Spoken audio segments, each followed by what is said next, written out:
Let's go to the end game where just this consolidation of banks, all these regional banks are, seems like one's going down after another slowly but surely here. Banking is going to get consolidated to JP Morgan and a couple other players. And then you hear rumblings about a central bank digital currency being in the works. Where do you think a central bank digital currency leads? Is it a good thing for society? Is it a net bad thing for society? I'd love to get your input on that. It's pure evil. It's evil incarnate. I mean, it's one of the most purely evil things that I can think of. Fiat is bad enough. And there you have it from Mark YUSKO. We'll get more from Mark before this video is out, and he'll be talking about the dangers of central bank digital currencies. You don't want to miss this one, so make sure you watch it to the end. Before we get to the video, make sure you go ahead and check out the Bitcoin Bros at patreon.com/Bitcoin Bros if you want more exclusive content. First news update, Samsung is exploring an offline digital currency that works with Galaxy phones. So Samsung said it signed a memorandum of understanding with South Korea's central bank to conduct technical research on a central bank digital currency. Payments could be made between devices through the use of near-field communication technology, which is built into smartphones to enable contactless payments. Countries from China to the US are advancing their research and experimentation with so-called CBDCs in hopes that it could become easier for consumers to send money instantaneous. Right now, if you've used Cash App, if you've used any of these apps that are on the phones, Venmo, you can sort of send money instantaneous right now. Now, that isn't cross borders, but that's a different conversation. You can do that with Bitcoin as well. But you see what's going on here. You see the play. Central bank digital currencies are on the way, and they're getting some pushback. The Florida governor, DeSantis, he's declaring war on central bank digital currencies. And if you don't know, Ron DeSantis is running for the president of the United States. Right now is a war brewing up with the state versus the federal government, basically trying to roll out this central bank digital currency, and they're getting pushback. What's your take on this? Are you a fan of Ron DeSantis? Do you believe in personal freedom? The Bitcoin Bros do. Not taking political stances here, not saying we're going to go vote for Mr. DeSantis, but point is that you have to stand for something or you'll fall for anything. Before this video's out, we'll hear the dangers of central bank digital currencies and why this really matters. And Florida's not the only state. Indiana passes a law as well banning the use of CBDCs as money in the state. These are the first two states in the US that has blocked the central bank digital currency initiative that is going to be rolling out. Will there be more to come? Probably. Within due time, I'm sure a few others will step up. But one thing's for certain, as you see with the news articles and what's going on with the pushback from some of the state legislative bodies, is that the programmable digital dollar it's on the way, and we're not going to be able to escape it. And Mark YUSKO, he has the answer. He's saying this is just the biggest year of bank failures in history. We've had numerous banks collapse and crumble to the ground. But one thing that did happen this year as well is that Bitcoin went up. Let's hear from Mark YUSKO and his take on these central bank digital currencies and what this means, what this could mean, and what you should be doing to get prepared.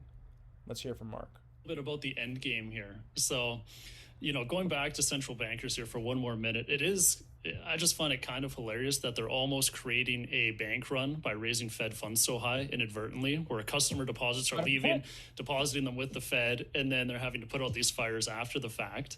But let's go to the end game where just this consolidation of banks, all these regional banks are, seems like one's going down after another slowly but surely here. And the KRE is making new lows on a daily basis, just about. Daily basis. Yeah, so banking is going to get consolidated to JP Morgan and a couple other players. And then you hear rumblings about a central bank digital currency being in the works.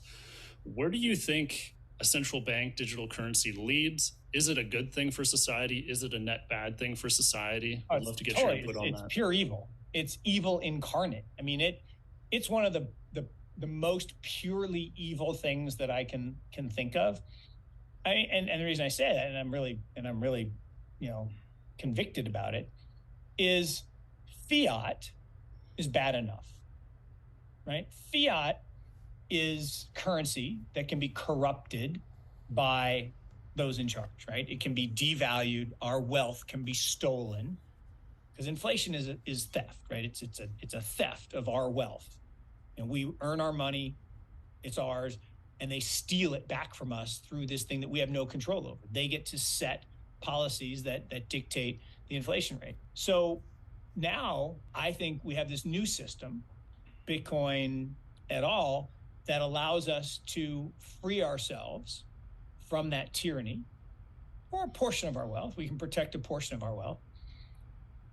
But now we're gonna double down on all the bad of fiat, and we're gonna add surveillance and programmability. It's the most frightening thing I've seen in 20 years. I mean, here's a guy basically saying, well, of course, we, the government, should control how you spend and get access to your money.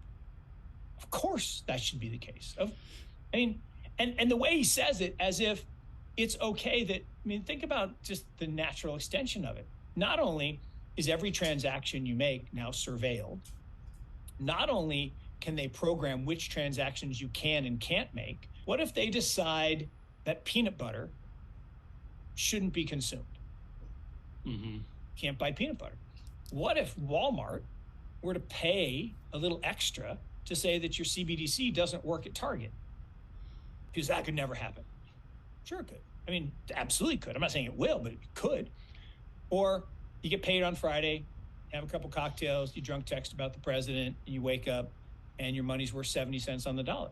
Or you donate to the truckers and they seize your money. Your money's no good. Or you don't spend it by a certain date and it evaporates.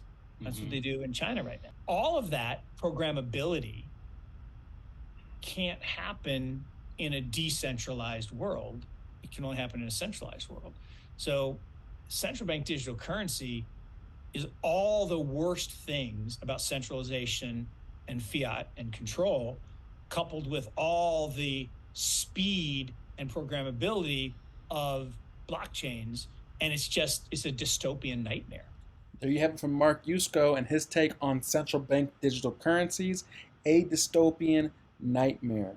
Have you thought about this? Have you thought about opting out of the system? If you don't have any exposure to Bitcoin, because Bitcoin is the true decentralization within the crypto space, every altcoin has a owner or a co-founder or someone that created it. Anytime it's created by man or any team, that is not centralized. They can turn it off, they can print more, they can rug pull, they can do a lot of nefarious things. Bitcoin cannot be manipulated at all. If you don't have any exposure, once again, what are you waiting for? And with that, I'm Sean with the Bitcoin Bros. You guys like this content? Go ahead and smash the like button. If you haven't subscribed to the channel, go ahead and show us some love. We appreciate the support. With that, that's all I have for you today, and I'm out.